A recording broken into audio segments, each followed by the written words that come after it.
السلام علیکم ورحمۃ اللہ وبرکاتہ۔ رمضان کا مقدس مہینہ چل رہا ہے۔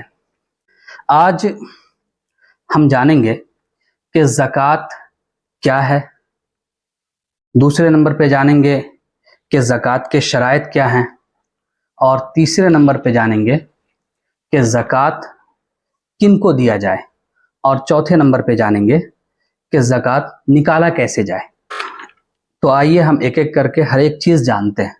بہت شارٹ ویڈیو ہوگی لیکن بہت جانکاری اس میں ملے گی آپ کو۔ آپ سے گزارش ہے کہ پوری ویڈیو دیکھیں شروع سے لے کر آخر تک، تاکہ آپ کو زکوٰۃ کے موٹے موٹے مسائل کی مکمل جانکاری ہو جائے۔ تو آئیے شروع کرتے ہیں۔ زکوٰۃ یہ اللہ رب العزت نے ان تمام مسلمانوں پر فرض کیا ہے جو صاحب نصاب ہیں۔ اب صاحب نصاب کون ہیں وہ ہم آگے بتائیں گے۔ سب سے پہلے آپ یہ جانیے کہ زکوٰۃ ہے کیا۔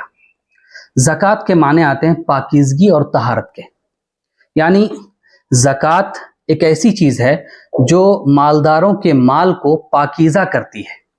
یہی وجہ ہے کہ زکوٰۃ کو مال کا میل کچیل بھی کہتے ہیں۔ تو یہ تو ہوئی زکوٰۃ کی تعریف۔ اب یہ ہے کہ زکوٰۃ کن لوگوں پر فرض ہے اور کیسے فرض ہو جاتی ہے زکوٰۃ۔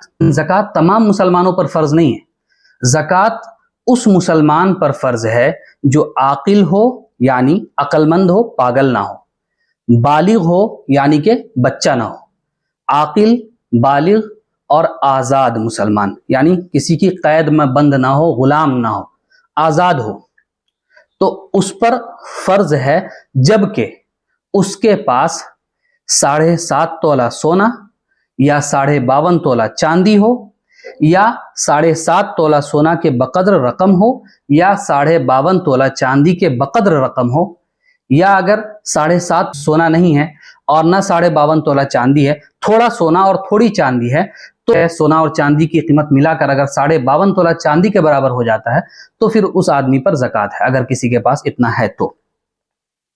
اب کسی کے پاس اگر نہ سونا ہے نہ چاندی ہے، صرف پیسہ ہے، تو اس پیسے میں بھی یہ دیکھا جائے گا کہ 52.5 تولہ چاندی کی قیمت کے بقدر اس کے پاس پیسہ ہے تو اس پر زکوٰۃ واجب ہوگی، نہیں ہے تو زکوٰۃ واجب نہیں ہوگی۔ زکوٰۃ 3 چیزوں پر فرض ہے، آپ یہ ذہن میں رکھیے گا۔ سونا چاندی، اس کو میں نے ایک ہی کیٹیگری میں شامل کیا ہے، سونا چاندی۔ نمبر 2 پیسے، روپے۔ نمبر 3 تجارت کا سامان۔ اب تجارت کا سامان وہ آپ کے کرانے دکان کا سامان بھی ہو سکتا ہے، آپ کے میڈیکل کی دوائی بھی ہو سکتی ہے، آپ کے دیے ہوئے کرائے پر مکان بھی ہو سکتے ہیں، کرائے پر دی ہوئی زمین بھی ہو سکتی ہے، اور بھی بہت کچھ جس سے آپ کا منافع آ رہا ہو، آمدنی جس سے آ رہی ہو، تو وہ تجارت کا سامان ہے۔ اور اس کی مالیت یعنی اس تجارت کے سامان کی مالیت 52.5 تولہ چاندی کے بقدر پہنچتی ہے، یعنی اس کی قیمت 52.5 تولہ چاندی کے بقدر پہنچتی ہے، تو اب اس آدمی پر زکوٰۃ فرض ہے۔ اب 52.5 تولہ چاندی اس زمانے میں کتنا ہے، اس کی قیمت کیا ہوگی؟ تو چاندی تقریباً میرے علم کے اعتبار سے 3 گریڈ کا ہوتا ہے۔ ایک فرسٹ گریڈ جس کو 24 کیرٹ کہتے ہیں، سیکنڈ 22 کیرٹ، اور تھرڈ کہتے ہیں 18 کیرٹ۔ تو اس حساب سے آپ دیکھیں کہ آپ کے پاس کون سے کیرٹ کی چاندی ہے، ٹھیک ہے۔ اگر آپ کے پاس 24 کیرٹ کی چاندی ہے تو 52.5 تولہ چاندی کی قیمت اس وقت ہندوستان کے اندر تقریباً 46,000 روپے پہنچتی ہے، اور اگر آپ کے پاس 22 کیرٹ کی چاندی ہے تو اس کی قیمت تقریباً 44,000 پہنچتی ہے، اور اگر آپ کے پاس 18 کیرٹ کی چاندی ہے تو اس کی قیمت تقریباً 38,000 پہنچتی ہے۔ تو یہ آپ کے حساب سے کہ آپ کے پاس کون سی چاندی ہے۔ خیر، یہ تو بات ہوئی کہ ان تمام مال پر زکوٰۃ فرض ہوتا ہے جبکہ یہ مال کسی مسلمان کے پاس آ جائے، اتنا مال۔ اب اس کی ایک دوسری شرط ہے۔ پہلی شرط تو یہ ہے کہ یہ اتنا مال ہو، تو اس کی وجہ سے زکوٰۃ فرض ہوتا ہے، لیکن ابھی دینا واجب نہیں ہوتا ہے، یعنی ادائیگی واجب نہیں ہے۔ ادائیگی کب واجب ہوگی؟ جبکہ اسی مال پر 1 سال مکمل گزر جائے۔ مکمل اگر 1 سال گزر جائے گا تو پھر آپ کو دینا بھی فرض ہو جائے گا۔ لیکن ایسا نہیں ہے کہ اگر آپ کے اس مال پر سال نہیں گزرا ہے تو آپ کسی کو دے نہیں سکتے. آپ دے سکتے ہیں لیکن آپ کو دینا ابھی واجب اور فرض نہیں ہے. آپ کے ذمے میں صرف واجب ہوئی ہے کہ اب آپ پر زکوٰۃ فرض ہے کیونکہ آپ کے پاس اتنی مالیت ہے. لیکن اگر اس مالیت پر سال گزرے گا تب آپ کو اب دینا بھی فرض ہوگا. اتنی بات کلیئر ہو گئی ہوگی انشاءاللہ. اب آگے یہ ہمیں جاننا ہے, یہ تو پہلی بات ہوئی کہ زکوٰۃ کسے کہتے ہیں اور زکوٰۃ کے شرائط کیا ہیں. تو میں نے بتا دیا زکوٰۃ کے شرائط کیا ہیں, کن مسلمان پر زکوٰۃ فرض ہوتا ہے اور کس مال پر فرض ہوتا ہے, یہ بھی میں نے بتا دیا. دوسرے نمبر پہ آتا ہے کہ زکوٰۃ کن کو دیا جائے, یعنی کن لوگوں کو زکوٰۃ دینا ہے ہمیں. تو اس سلسلے میں قرآن کریم کے اندر 8 مصارف بیان کیے گئے ہیں جہاں زکوٰۃ دیا جانا ہے. لیکن اب میں بتاؤں گا 8 میں سے کتنے ابھی مطلب موجود ہیں اور کتنے ختم ہو چکے ہیں, وہ میں بعد میں بتاؤں گا. سب سے پہلے 8 مصارف کے بارے میں آپ جان لیجئے. تو قرآن کریم کے اندر سورۃ توبہ آیت نمبر 60 کے اندر اللہ رب العزت فرماتا ہے, اعوذ باللہ من الشیطان الرجیم, بسم اللہ الرحمن الرحیم, انما الصدقات للفقراء والمساکین والعاملین علیہا والمؤلفۃ قلوبہم وفی الرقاب والغارمین وفی سبیل اللہ وابن السبیل فریضۃ من اللہ واللہ علیم حکیم. اس آیت کے اندر اللہ رب العزت نے 8 مصارف بیان کر دیے.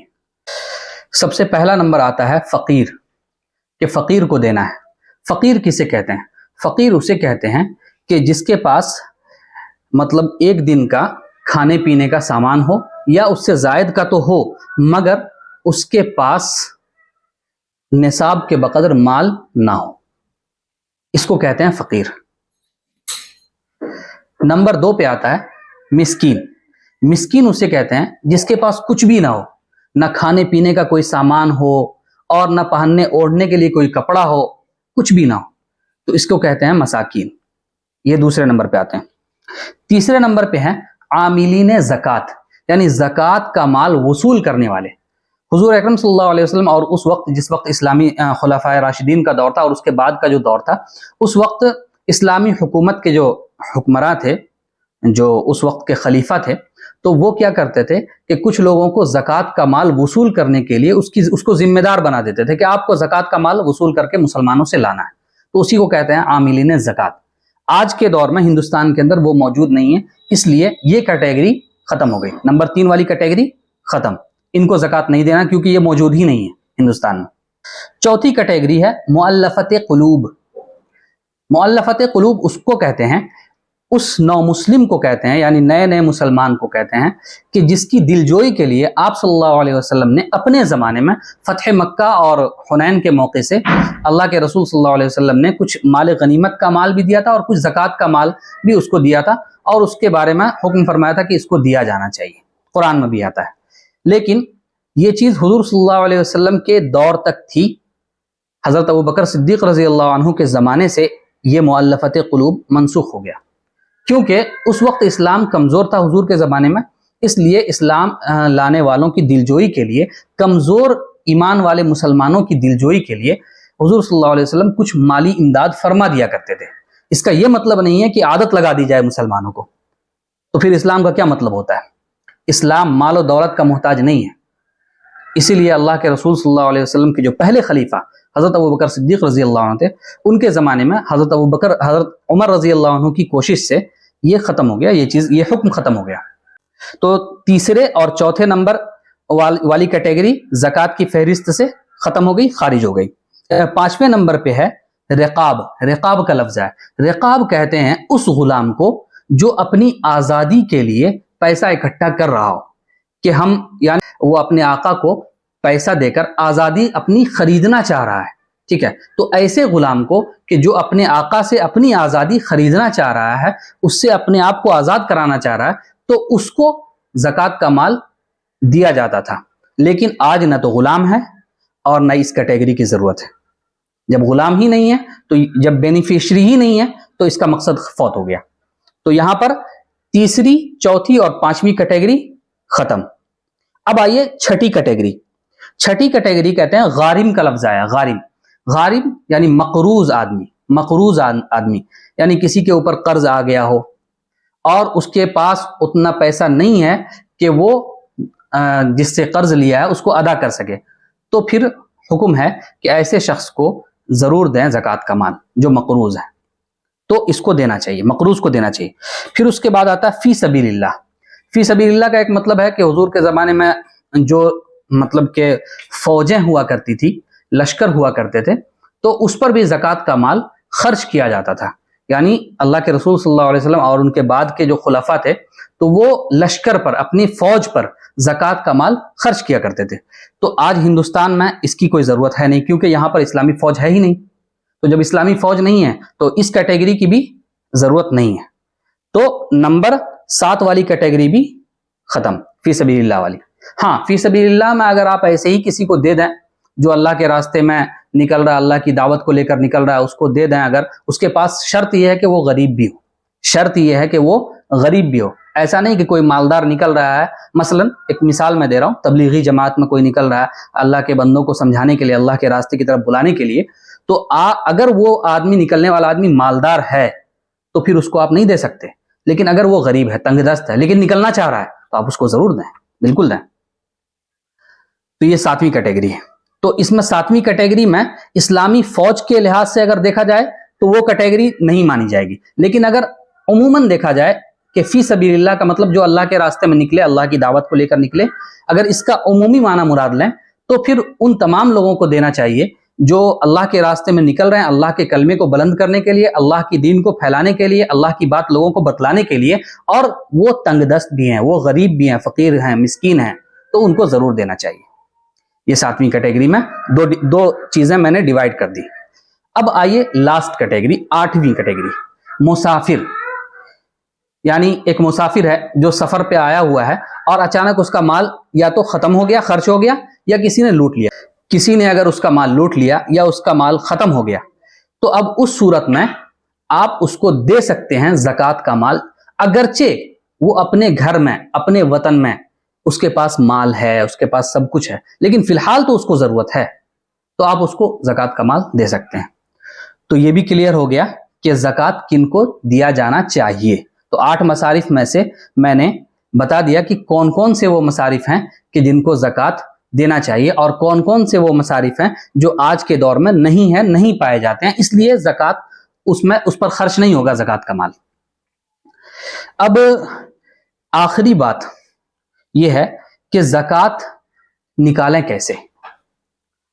کیسے سمجھ میں آئے گا کہ ہم زکوٰۃ کتنا مال نکالیں، ہمارے پاس کتنا پیسہ ہے، ہم کیسے نکالیں؟ تو آپ کو جیسا کہ میں نے بتایا کہ اگر 52.5 تولہ چاندی یا چاندی کی قیمت، یا 7.5 تولہ چاندی سونا یا سونے کی قیمت اگر آپ کے پاس ہو، یا اگر اتنی مقدار میں نہ سونا ہو نہ چاندی ہو بلکہ تھوڑا تھوڑا ہو، تو پھر 52.5 تولہ چاندی کی قیمت کے بقدر آپ کے پاس اگر روپے ہے، پیسے ہیں، یا اس سے زائد ہیں، تو آپ ٹوٹل مال کا، کل مال کا آپ 2.5% نکالیں گے۔ کل مال کا آپ 2.5% نکالیں گے۔ ویسے فقہا نے اس میں تھوڑی سی تفصیل کی ہے کہ 40واں حصہ مال کا، 40واں یعنی 40 روپے میں سے 1 روپیہ، تو 80 روپے میں 2 روپے، 100 روپے میں 2.5 روپے، تو 100 کی تعداد کا اعتبار کرتے ہوئے فقہا نے آسانی کے لیے کہہ دیا کہ ٹوٹل مال کا 2.5% نکالنا ہے۔ اب کتنا نکالتے رہیں گے، ہر مال کا 40 حصہ، 40 حصہ، ایسے کتنا کریں گے؟ اس لیے 100 کی تعداد کا اعتبار کرتے ہوئے انہوں نے کہا کہ ٹوٹل مال کا 2.5%۔ تو اب آپ اس حساب سے اندازہ لگا لیں کہ اگر کسی کے پاس 1 لاکھ روپے ہے تو ظاہر ہے کہ 2.500 روپے، کسی کے پاس 2 لاکھ روپے ہے تو ظاہر ہے کہ 5,000 روپے، تو اگر کسی کے پاس مطلب خدرہ خدری ہے 4 لاکھ، 5 لاکھ، 44,788 اس طرح کا ہے، تو ٹوٹل مال کو آپ لکھیں کیلکولیٹر میں، اور پھر اس کا مائنس کریں، پھر مائنس کے بعد 2.5% پہ کلک کریں، آپ کے پاس آ جائے گا نکل کے کہ کتنا نکالنا ہے۔ تو یہ وہ موٹی موٹی باتیں تھی کہ جو زکوٰۃ کے تعلق سے بتانی ضروری تھی۔ امید ہے کہ آپ حضرات کو سمجھ میں بھی آیا ہوگا، اور آپ حضرات جب سمجھ گئے ہوں گے تو اسے ضرور شیئر کریں، تاکہ ہمارے وہ مسلمان بھائی بھی جو نہیں جانتے ہیں وہ بھی اس کو جان لیں اچھی طریقے سے۔ اور انشاءاللہ زکوٰۃ کے ہی موضوع پر جو بکھرے ہوئے مسائل ہیں تو اس پر بھی انشاءاللہ پے در پہ ویڈیو آتی رہے گی، اور آپ سے گزارش یہی ہے کہ آپ ہمارے چینل کو سبسکرائب کریں، تاکہ اسلامی ٹاپک پر جو بھی ویڈیو ہوگی جو میں بناؤں گا وہ آپ تک پہنچ جائے اور آپ کا فائدہ ہو، دینی فائدہ ہو.